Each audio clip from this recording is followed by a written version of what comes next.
जय हिंद दोस्तों। आज मैं आपको बताएंगे कृषि से ऑब्जेक्टिव क्वेश्चन। कृषि सोशल साइंस आपको जो पढ़े होंगे, कृषि से ऑब्जेक्टिव है।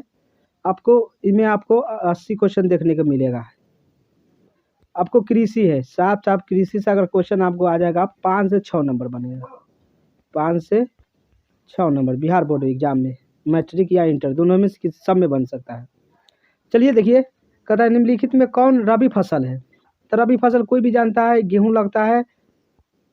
लगता है, और मान के लीजिए अथी सरसों लगता है। ये सब क्या है, जो अक्टूबर नवंबर में यानी जाड़ के समय में, कार्तिक के महीना में जो फसल लगता है उसे रबी फसल कहते हैं। तो इसमें क्या होगा, आंसर क्या हो जाएगा। देखिए, धान लगता है कथी में, जेठ आषाढ़ में, और गेहूँ लगता है कार्तिक में, और केला तो सब दिन ना लगता है, केला के तो कोई विचार नहीं है।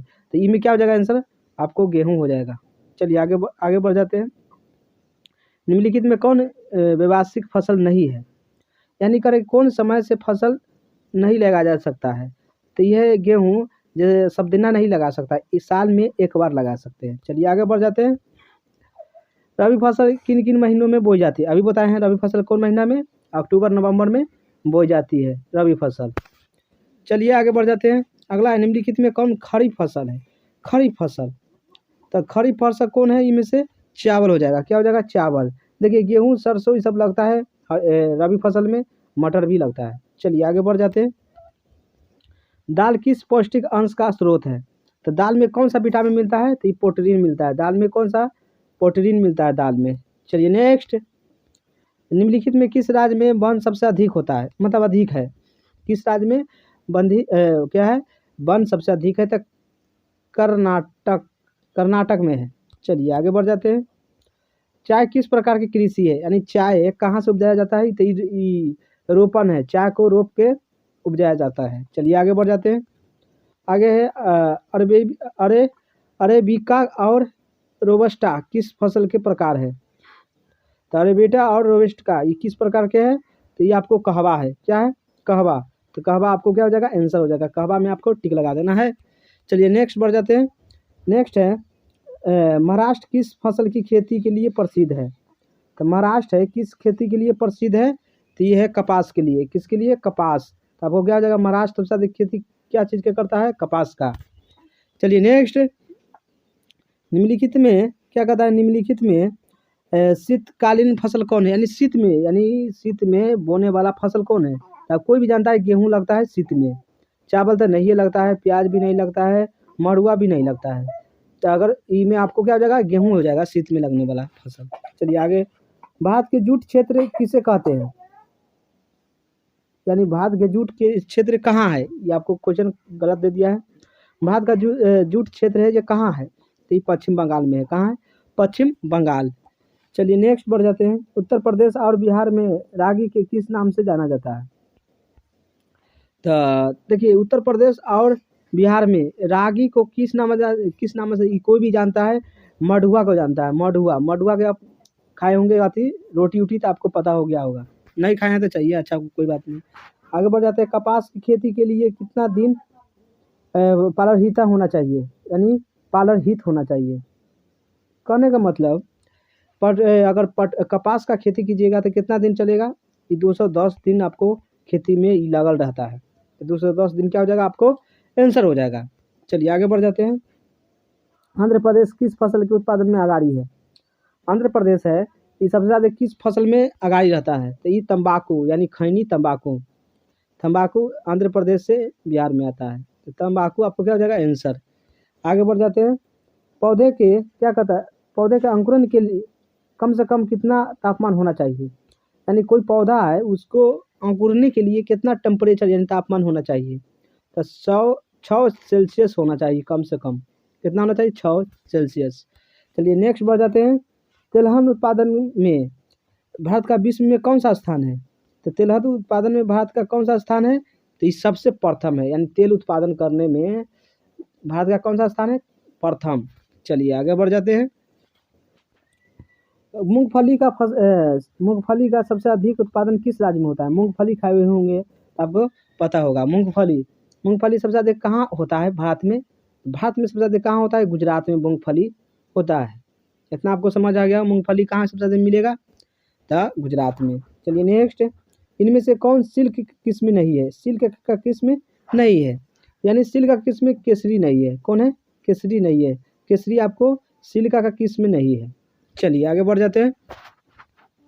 रबर की खेती भारत के किस राज्य में होता है? रबर की खेती आप जानते करते हैं, रबर का खेती। तो रबर का खेती सबसे ज़्यादा कहाँ होता है रबर का? तो रबर का खेती कहाँ होता है? केरल में। कहाँ होता है? केरल। तो Kerala is the correct answer. पूछ देगा केरल में सबसे ज़्यादा पड़ा हुआ है, सबसे कम पड़ल बिहार में, ये भी आपको याद करना है। सबसे ज़्यादा मतलब लड़की की जनसंख्या कहाँ है? केरल में। सबसे कम बिहार में, उत्तर प्रदेश में, सॉरी। चलिए आगे बढ़ जाते हैं। पूर्वोत्तर राज्यों में स्थानीय कृषि के किस नाम से जाना जाता है? यानी पूर्वो जब खेती करता था तो किस नाम से जानता था? तो झूम। अभी किसान कहता है, लेकिन पहले क्या? झूम खेती करता था, झूम झूम। चलिए झूम झूम के गाना गाना गाती थी सब लड़की मिलकर, मतलब औरत में। भारत में शुद्ध बोई गई भूमि कितना हेक्टर है? यानी सबसे मतलब शुद्ध बोने वाला। अब शुद्ध मतलब बो देता है, मान के 10 कट्ठा खेत है, 10 कट्ठा में खेती होना चाहिए, खेती। तो ये क्या हुआ? शुद्ध हो गया। इसमें सबसे ज़्यादा उपजेगा वो शुद्ध होता है। तो 14 करोड़ हेक्टर। कितना? 14 करोड़ हेक्टर भारत में बोई जाती है शुद्ध। चलिए आगे बढ़ जाते हैं। ज्वार की सबसे अधिक खेती किस राज्य में होता है? ज्वार का मतलब जौ होता है। क्या होता है? जौ। जौ की खेती किस राज्य में सबसे ज़्यादा होता है? तो किस राज्य में होता है? ये आपको क्या करना है, ये कमेंट करके आपको बता सकते हैं। क्या? कमेंट करके इसको बता सकते हैं जौ का खेती कहाँ होता है। आपको उड़ीसा काट दिए, राजस्थान काट दिए, आपको क्या बचा? गुजरात और महाराष्ट्र। आपको कमेंट करके बताना है इसमें से क्या आंसर होगा। आपको फिर लिख देते हैं, आपको समझना है तो समझ जाइएगा। चलिए आगे बढ़ जाते हैं। हरित क्रांति के सबसे अधिक प्रभाव किस फसल पर पड़ा? तो हरित अगर प्रभाव पड़ेगा तो सबसे ज़्यादा किस पर होगा? गेहूं पर। क्या पर? गेहूं पर। तो गेहूं इज द करेक्ट आंसर। चलिए नेक्स्ट बढ़ जाते हैं। दाल किसका मुख्य स्रोत है? तो अभी बताएं किसका? प्रोटीन का दाल मुख्य स्रोत है। प्रोटीन में दाल से प्रोटीन मिलता है। चलिए नेक्स्ट, निम्नलिखित में कृषि को प्रभावित करने वाला कारक नहीं है। कौन है जो प्रभावित नहीं कर सकता है? तो जनसंख्या जितना भी जनसंख्या जो आपको प्रभावित नहीं करेगा कृषि पर। चलिए आगे बढ़ जाते हैं। अगला क्वेश्चन है, क्या कहता है? अनाज से उत्पादन में अग्रणी, मतलब अनाज उत्पादन करने में सबसे आगे कौन है? सबसे आगे मेघालय है। कौन? मेघालय। चलिए आगे बढ़ जाते हैं। नेक्स्ट क्वेश्चन, नेक्स्ट है, बाजरा उत्पादन करने में कौन सा राज्य सबसे प्रथम पर चल रहा है? बाजरा की रोटी खाए होंगे तो आपको पता हो गया। बाजरा उत्पादन करने में सबसे आगे गुजरात है। अभी गुजरात है सबसे आगे बाजरा उत्पादन करने में। चलिए आगे बढ़ जाते हैं। इनमें से कौन निर्वाहन कृषि का उपज नहीं है? यानी निर्वाहन करने के लिए उपज कृषि नहीं है। तो कौन नहीं है? तो इसमें से देखिए, धान तो बोई जाती है, गन्ना भी बोया जाता है, गन्ना नहीं गेहूं बोया जाता है, बाजरा भी बोया जाता है, लेकिन गन्ना आपको बोया नहीं जाता है, काट को लगाया जाता है। तो ये हो गया क्या? निर्वाहन। क्या हो जाएगा? गन्ना आंसर हो जाएगा। चलिए नेक्स्ट बढ़ जाते हैं। नेक्स्ट है, भारत का नारियल प्रदेश किसे कहा जाता है? यानी नारियल का प्रदेश किसे कहा जाता है? तो आपको नारियल सबसे ज़्यादा कहाँ होता है? केरल में नारियल होता है, केरल में। तो केरल आपको क्या हो जाएगा? आंसर हो जाएगा। चलिए नेक्स्ट बढ़ जाते हैं। जूट उत्पादन में कौन सा राज्य सबसे आगाड़ी है? जूट। तो जूट उत्पादन करने में सबसे ज़्यादा कौन आगाड़ी है? पश्चिम बंगाल। पश्चिम बंगाल क्या हो जाएगा? आंसर हो जाएगा। चलिए नेक्स्ट बढ़ जाते हैं। गेहूं उत्पादन में कौन सा राज्य सबसे आगाड़ी है? गेहूं में कौन उत्पादन सबसे ज़्यादा कर रहा है? अभी सबसे ज़्यादा उत्तर प्रदेश कर रहा है गेहूं उत्पादन। तो गेहूं उत्पादन कौन करेगा? UP. UP is the correct answer. धान करेगा कौन? पश्चिम बंगाल। ये भी याद कर लेना है। चलिए आगे बढ़ जाते हैं। झारखंड में स्थानांतरित कृषि को क्या कहा जाता है? यानी झारखंड में स्थानांतरित कृषि को क्या कहा जाता है? कुरबा। क्या कहा जाता है? कुरबा खेती कहा जाता है, मतलब झारखंड में। चलिए नेक्स्ट बढ़ जाते हैं। नेक्स्ट है, पंजाब में कृषि भूमि कितना % है? यानी कितना % कृषि होता है पंजाब में? तो 84% क्या होता है? कृषि होता है, 84%। चलिए आगे बढ़ जाते हैं। अगला आपको क्या है? दक्षिण भारत का सबसे अधिक गन्ना उत्पादन किस राज्य में होता है? दक्षिण में चल जाइए, तो सबसे अधिक गन्ना उत्पादन कहाँ होगा? तो आपको महाराष्ट्र में होगा। कहाँ होगा? महाराष्ट्र। तो महाराष्ट्र क्या हो जाएगा? आपको आंसर हो जाएगा दक्षिण में। गन्ना अनुसंधान किस शहर में है? तो गन्ना उत्पादन सबसे ज़्यादा मतलब किस राज्य में कंपनी बैठा है गन्ना का? तो ये कोयम्बटूर में है। कोयम्बटूर कहाँ पड़ता है? कन्याकुमारी, तमिलनाडु। चलिए आगे बढ़ जाते हैं। निम्नलिखित में कौन खरीफ फसल नहीं है, यानी रबी फसल होना चाहिए था। चाहिए गेहूँ रबी फसल है, ये खरीफ फसल नहीं है। चलिए आगे बढ़ जाते हैं।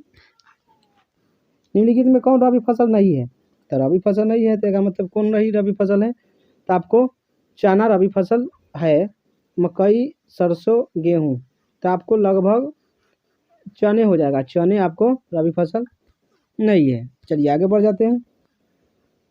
उत्तर प्रदेश कौन सा राज्य है जो गन्ना उत्पादन करने के लिए सबसे प्रसिद्ध है। उत्तर प्रदेश के कौन सा भारत का कौन सा राज्य है जो गन्ना उत्पादन में सबसे अधिक है, तभी हम बता देते हैं। उत्तर प्रदेश बोले थे, उत्तर प्रदेश आपको क्या हो जाएगा, आंसर हो जाएगा।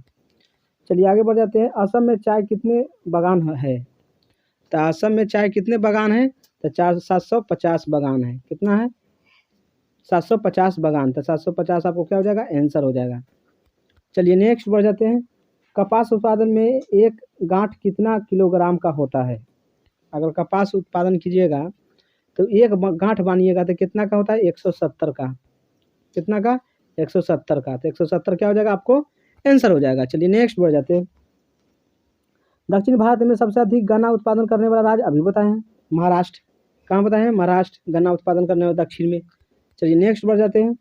इनमें से कौन धान की एक फसल नहीं है, तो धान के एक फसल नहीं है कौन, सुमन। कौन है, सुमन। सुमन एक धान के फसल नहीं है। चलिए नेक्स्ट बढ़ जाते हैं। बिहार में कौन सा क्षेत्र तंबाकू उत्पादन के लिए प्रसिद्ध है। तंबाकू सबसे ज़्यादा बिहार में कहाँ होता है, समस्तीपुर में। कहाँ होता है, समस्तीपुर। समस्तीपुर में सबसे ज़्यादा तंबाकू का खेती किया जाता है, तंबाकू का। चलिए आगे बढ़ जाते हैं। गन्ना की केंद्रीय अनुसंधान कहाँ है, अभी बताए थे। इसमें अगर पता नहीं तो इनमें आपको लखनऊ होगा। कहाँ होगा, लखनऊ। तो लखनऊ क्या हो जाएगा, आपको आंसर होगा गन्ना के उत्पादन के अनुसंधान। चलिए आगे बढ़ जाते हैं। अगला है चावल उत्पादन में कौन सा राज्य प्रथम है, अभी बताएं। चावल उत्पादन कर रहा है कौन, पश्चिम बंगाल। गेहूं उत्पादन कौन करेगा, उत्तर प्रदेश। इतना आपको समझ आ गया होगा। चलिए आगे बढ़ जाते हैं। ग्रीष्मकालीन पर्याप्त वर्षा किस फसल की खेती के लिए उपयुक्त है, यानी वर्षा सबसे ज़्यादा होगा किसके लिए सबसे अच्छा रहेगा, तो ये धान के लिए अच्छा रहेगा। किसके लिए, धान के लिए। अगला है पंजाब किस फसल के लिए सबसे अधिक है, मतलब उत्पादन में, तो पंजाब में सबसे ज़्यादा गेहूँ होता है, लेकिन गेहूँ ज़्यादा उत्तर प्रदेश में होता है, आपको याद कर लेना है। चलिए आगे बढ़ जाते हैं। इनमें से कौन राज्य चाय का उत्पादन करता है, तो असम क्या करता है, चाय का उत्पादन करता है। असम आपको चाय का उत्पादन करता है, इतना याद कर लेना है। चलिए आगे बढ़ जाते हैं। भारत के कितने आबादी कृषि कार्यों में जुड़ी है, तो कितना परसेंट है जो भारत में कृषि पर निर्भर है, तो आपको समझ लीजिए 2 में 3, यानी 3 में 2 आदमी दम पक्का है जो कृषि पर ढुला हुआ है, यानी 3 में पक्का है जो 2 ढुला हुआ है। चलिए आगे बढ़ जाते हैं। क्या कहता है, शस्य गहनता को प्रभावित करने वाला कारक नहीं है, तो जनसंख्या आपको नहीं है, जनसंख्या आपको प्रभावित नहीं करेगा कृषि पर। चलिए आगे बढ़ जाते हैं। वर्षा ऋतु फसल को क्या कहते हैं, अरे वर्षा में होगा उसको जयाद फसल कहते हैं। क्या कहते हैं, जयाद फसल। वर्षा ऋतु, अरे वर्षा में होने वाला खरीफ फसल कहते हैं, खरीफ फसल। धान लगल रहता है, खरीफ फसल। चलिए आगे बढ़ जाते हैं। अगला है मूंगफली सबसे ज़्यादा कहाँ होता है, तो अभी बताए हैं मूंगफली कहाँ होता है, गुजरात में। कहाँ, गुजरात में। तो मूंगफली कहाँ होता है, मूंगफली तो गुजरात में। चलिए आगे बढ़ जाते हैं। धान की खेती अंतर्गत सबसे अधिक भूमि किस राज्य में है, यानी धान की खेती करता है सबसे ज़्यादा, अभी बताया धान की खेती सबसे ज़्यादा कहाँ होता है, पश्चिम बंगाल में। Paschim Bengal is the correct answer, Calcutta. चलिए आगे बढ़ जाते हैं। धान का प्रति हेक्टर उत्पादन सबसे अधिक किस राज्य में होता है, तो अभी बताए हैं पश्चिम बंगाल। प्रति हेक्टर पूछा है तो ये आपको पंजाब हो जाएगा। अगर पूरा सबसे ज़्यादा पूछेगा तो पश्चिम बंगाल होता है, पंजाब आपको क्या हो जाएगा, प्रति हेक्टर में आगाड़ी हो जाएगा। चलिए आगे बढ़ जाते हैं। कहवा का सबसे अधिक उत्पादन किस राज्य में होता है, कहवा। कहवा का उत्पादन सबसे किस राज्य में होता है, तो कर्नाटक राज्य में। कहाँ होता है, कर्नाटक राज्य में। आपको क्या करेक्ट आंसर हो जाएगा। चलिए नेक्स्ट। इनमें से कौन दलहन की फसल नहीं है, तो दलहन की फसल कौन नहीं है, तो बाजरा आपको दलहन फसल नहीं है। चना है, अरहर है, मसूर है, ये सब दाल है, लेकिन बाजरा एक फसल नहीं है, दलहन। चलिए आगे बढ़ जाते हैं। आगे बढ़, रेशम कीड़ा पालन का क्या कहलाता है, अगर पालन कीजिएगा तो उसको क्या कहेगा, सेरीकल्चर। क्या कहता है, सेरीकल्चर। सेरीकल्चर से आपका क्या हो जाएगा, सेरीकल्चर आंसर हो जाएगा। चलिए आगे बढ़ जाते हैं। अगला है भारत का क्यूबा किस क्षेत्र को कहा जाता है, क्यूबा। क्यूबा किसको कहा जाता है? ये कहा जाता है गोरखपुर देवरिया को क्यूबा कहा जाता है। गोरखपुर देवरिया को क्यूबा कहा जाता है भारत के। चलिए आगे बढ़ जाते हैं। निम्नलिखित में कौन सा स्थान है जहाँ चाय का सबसे ज़्यादा होता है? तो अभी बताए हैं क्या होता है सबसे ज़्यादा चाय? दार्जिलिंग में। कहाँ? दार्जिलिंग। दार्जिलिंग आपको क्या हो जाएगा? आंसर हो जाएगा दार्जिलिंग। असम पड़ता है दार्जिलिंग। कहाँ पड़ता है? असम। आपको असम भी याद कर लेना है।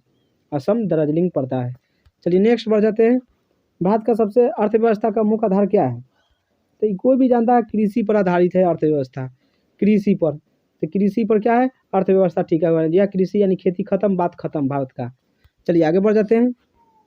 देश में चावल प्रति हेक्टेयर उत्पादन लगभग कितना हो जाता है? तो लगभग कितना हो जाता है? ये हो जाता है 2990 हेक्टेयर किलो हो जाता है, किलोग्राम। चलिए आगे बढ़ जाते हैं। गेहूं उत्पादन हेक्टेयर उत्पादन में कितना है? यानी गेहूं उत्पादन करने में कितना हेक्टेयर है? तो 2750 है। कितना है? 2750 आपको किलोग्राम हेक्टेयर है। 2750 आपको कौन हो जाएगा? सी इज द करेक्ट आंसर हो जाएगा। चलिए आगे बढ़ जाते हैं। आगे बढ़ जाते हैं। क्या कहता है? धान की खेती के लिए वर्षा का मात्रा कितना होना चाहिए? धान की खेती के लिए वर्षा का उत्पादन कितना होना चाहिए? तो 100 से 2 सेंटीमीटर होना चाहिए। 100 से 2 सेंटीमीटर आपको क्या हो जाएगा? D is the correct answer हो जाएगा। चलिए नेक्स्ट बढ़ जाते हैं। कपास उत्पादन के लिए मिट्टी कौन सी होना चाहिए? कपास उत्पादन करिएगा तो इसके लिए आपको काली मिट्टी होना चाहिए। जरूरी बात है, काली मिट्टी। तो काली मिट्टी कौन हो जाएगा आंसर आपको? B is the correct answer. चलिए नेक्स्ट बढ़ जाते हैं। धान का वार्षिक उत्पादन कितने देश में होता है? यानी कहने का मतलब धान का वार्षिक उत्पादन देश में कितना होता है? अपना देश में, भारत में। तो धान का उत्पादन कितना होता है? 9 करोड़ टन। कितना होता है? 9 करोड़ टन। कितना होगा? 9 करोड़ टन। आपको 9 करोड़ टन आंसर हो जाएगा। चलिए आगे बढ़ जाते हैं। अगला है गन्ना की खेती के लिए कितना तापमान होना चाहिए? तो गन्ना का उत्पादन करने के लिए आपको 31 से 35 सेल्सियस आपको टेम्परेचर रहना चाहिए। चलिए आगे बढ़ जाते हैं। अगला है देश में कपास का वार्षिक उत्पादन कितना गांठ होता है? तो अभी हम बताए हैं 175 से 185 लाख है गांठ होता है। चलिए आगे बढ़ जाते हैं। आगे बढ़ जाते हैं। कॉफ़ी उत्पादन सब क्या कहते हैं? कॉफ़ी के पौधे की ऊंचाई कितना होती है? तो कॉफ़ी का ऊंचाई के कितना होता है? 3 से 6 मीटर होता है। 3 से 6 मीटर। 3 से 6 मीटर कॉफ़ी का लंबाई होता है पौधे का। चलिए आगे बढ़ जाते हैं। अगला है पकते समय गेहूं फसल के लिए आदर्श तापमान कितना होना चाहिए? तो आपको पकते समय आपको 21 से लेकर 26 होना चाहिए। कितना? 26। कितना से? 21 से 26 होना चाहिए। तो चलिए आगे बढ़ जाते हैं। अगला है चीनी किस्म की पाया जाता है? किस्म कहाँ? चीनी किस्म कहाँ पाया जाता है? तो चीनी किस्म बोही में पाया जाता है। कहाँ? बोही में पाया जाता है। बोही आपको क्या हो जाएगा? आंसर हो जाएगा। तो चलिए वीडियो अच्छा लगा तो लाइक, सब्सक्राइब एंड शेयर भी कर सकते हैं। चलिए वीडियो देखने के लिए थैंक्स।